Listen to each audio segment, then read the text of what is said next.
This is our DVREye motion activated video system. It's a self-contained system which is battery operated. It includes a motion sensor which will detect motion and power the camera on to record with something in front of the camera. A video camera lens on here which will record color day and infrared at night, and a sound mic which is also built in that will record all of the audio along with the video. Inside the box we have a 12-volt SLA battery. This is a rechargeable battery. It's very good for battery life.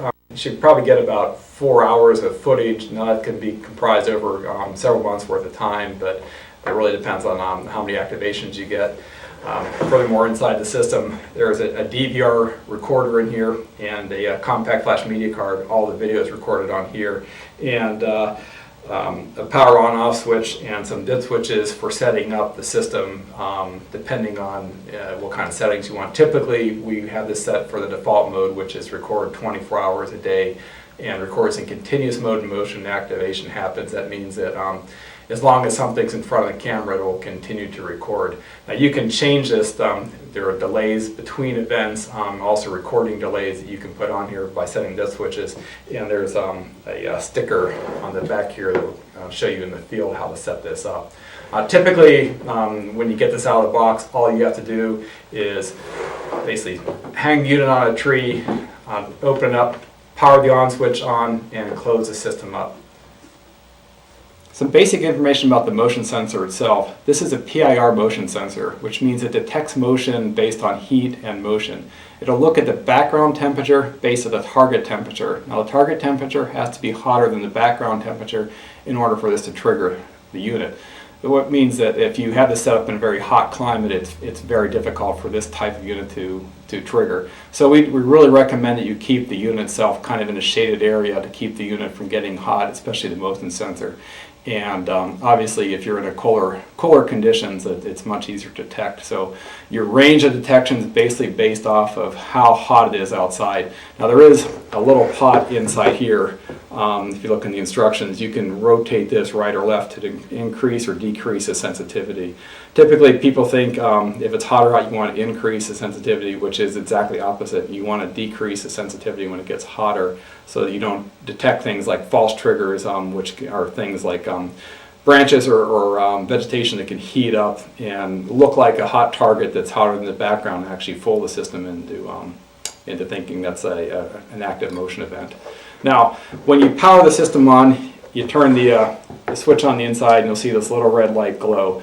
What that does is that will stay active for 30 seconds. Now after this 30-second time expires, this LED is going to blink at us.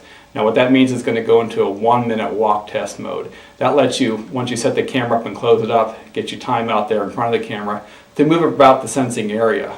And what this will do is every time that it sees you, it'll blink. So that'll let you know, hey, it can see me at this distance or sees me, walking past this area. I see we're blinking 5 times, it's going into the automatic walk test mode. All I have to do is move my hand in front of the sensor, you'll see the LED will blink. That's that active motion event.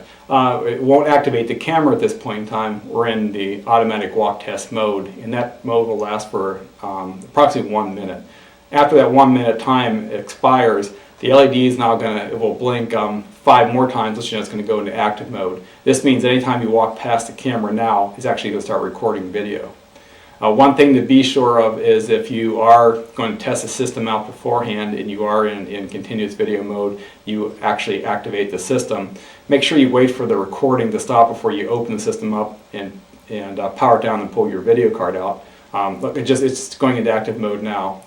As I was just saying, is if you test this out and you go in, it's recording and you turn the system off, it will lose that last video recording. So what we tell people to do is if you're going to test it out, in an indoor environment, something like that, power the system up, walk in front of it, and walk out of the room for a minute, come back in and turn it off, and then you can look at your video recording. I'm going to shut the system off. One more thing I wanted to point out for the system that's very particular of is that the DVR unit has an IR recording window right here above the compact flash card. There's actually an IR transmitter in this box that transmits a signal to the DVR. Make sure that you have the DVR rocked a little bit like it is here, and it's pointed towards, there'll be a little hole here where the transmitter comes out. That alignment needs to be critical in order for this system to work. Other than that, it's a very simple system to use.